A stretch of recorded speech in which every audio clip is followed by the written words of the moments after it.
স্বাস্থ্যমন্ত্রী পদত্যাগের দাবিতে বিজেপি প্রতিবাদ সভা স্বাস্থ্য ভবনের সামনে, দেখুন সেই ভিডিও। স্বাস্থ্য বিভাগের রোজ নতুন খবর আসে।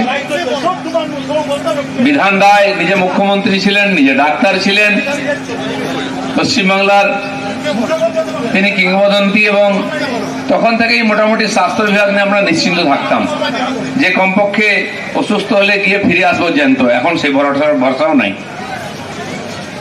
শিক্ষা ব্যবস্থা নিয়ে পশ্চিমবাংলায় আমরা গর্ব করতাম।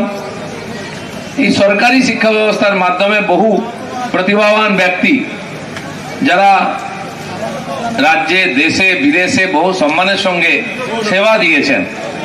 আমাদের রাষ্ট্রপতি হয়েছেন প্রণববাবু, তিনি হয়তো এই সাধারণ স্কুল থেকে পড়ে গেছেন, সরকারি স্কুল থেকে।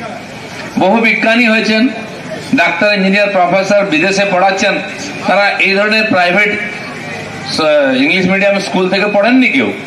20, 30, 40 বছর আগে সাধারণ স্কুলে পড়াশোনা করে সবাই আর নিজের প্রতিভা বিকাশের সুযোগ পেয়েছিলেন, পরিষেবা দিয়েছেন। কিন্তু আজ সরকারি স্কুলে সেই স্কুলের টিচাররাও ছেলে মেয়েদেরকে পড়ান না, কারণ সরকারি স্কুলে শিক্ষার মান এখানে পৌঁছেছে। আর এখন তো এমন অবস্থা, ছাত্রই পাওয়া যাচ্ছে না। প্রায় 4000 এরকম স্কুল আছে পশ্চিমবাংলায় যেখানে টিচার আছে কিন্তু স্টুডেন্ট নাই। আর প্রায় 6000 স্কুল এরকম আছে যেখানে একজন মাত্র টিচার, কোথাও পারা টিচার, পার্ট টাইম বা পার্মানেন্ট টিচার আছে। তো সেই জন্য এই শিক্ষা ব্যবস্থা থেকে খুব বেশি কিছু আশা করা যায় না। হসপিটালগুলোও তো তাই, ডাক্তার পাওয়া যায় না। বললে মুখ্যমন্ত্রী বলেন যে কোথায় পাবো ডাক্তার, আমি তো ডাক্তার পাচ্ছি না, আপনার এনে দিন। কিন্তু ওষুধ কিনতে তো আর এত কষ্ট করতে হয় না। 2 নম্বরই ওষুধ কেন কিনেন? স্বল্প মূল্যের যে ওষুধ দোকান হসপিটালে আছে, সেখানে কিনতে গেলে কর্মচারী বলেন, দাদা এই ওষুধ নেবেন না, এর গুণমান ঠিক নাই, খুব কম মানের ওষুধ, এই ওষুধ খেলে শরীর অসুখ ঠিক হবে না।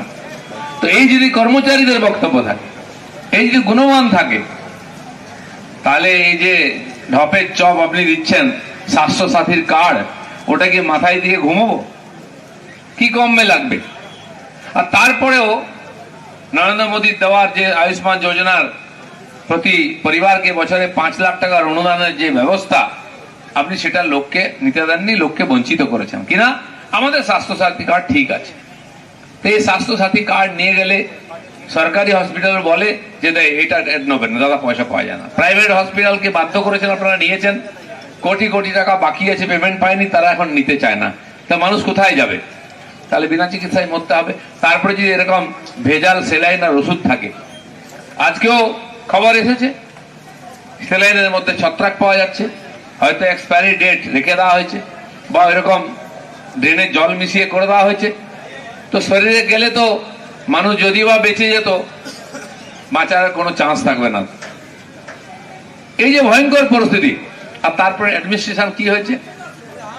আরজি করের ঘটনা রাজ্য নয়, দেশ নয়, সারা বিশ্বকে নড়িয়ে দিয়েছে। সারা বিশ্বের বিভিন্ন দেশে, বিশেষ করে ভারতীয়রা যেখানে আছেন, তারা স্বীকার করেছেন। সারা দেশের বিরোধিতা হয়েছে, কিন্তু পরিণাম কি? কিছুক্ষণের মধ্যে হয়তো তার যে দোষী, তার সাজা ঘোষণা হবে। সবাই বলছেন যে এটা সবই খালি আইওয়াস হচ্ছে। আমাদের ভিডিও ভালো লাগলে লাইক ও শেয়ার করুন, কমেন্ট সেকশনে গিয়ে জানান আপনাদের মতামত। আরও ভিডিও পেতে চ্যানেলকে সাবস্ক্রাইব করুন। প্রতি মুহূর্তে খবরের আপডেট পেতে প্রেস করুন বেল আইকন।